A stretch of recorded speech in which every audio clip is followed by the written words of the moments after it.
একটু বলবো, না বললে বোধহয় এটা আমার অপরাধ হবে।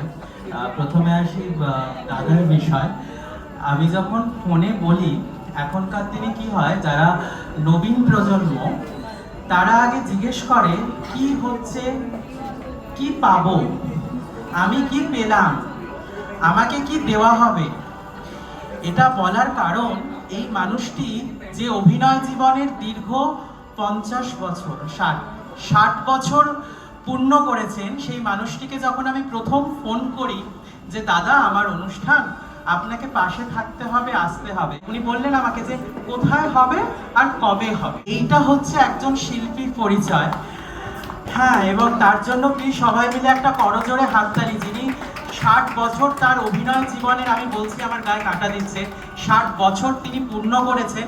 এবং এক কথায় আমি যেদিন ওনার বাড়িতে গিয়েছিলাম, সেদিন আমাকে উনি যেভাবে বললেন, শুধু যে হ্যাঁ ঠিক আছে, কোনো আসার কি দরকার ছিল, আমাকে তো বললেই হতো।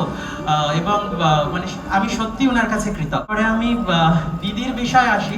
সেখানে সবচেয়ে বড় থ্যাংক ইউ যার, সেটা হচ্ছে তানিয়া। তানিয়া তো আমার সুইটহার্ট এবং ফ্রেন্ড। আমি যখন বলি আমার দিদিকে এবছর বেস্ট লেজেন্ডারি অ্যাক্টর দেওয়ার ইচ্ছে, এবং শুনে একটা ভয়েস পাঠিয়ে, ওরে বাবার এ তো দারুণ ব্যাপার, ভিডিও দেখে বলেছিল, এই আমি কিন্তু আসছি। এই ইন্সপিরেশনটা অনেক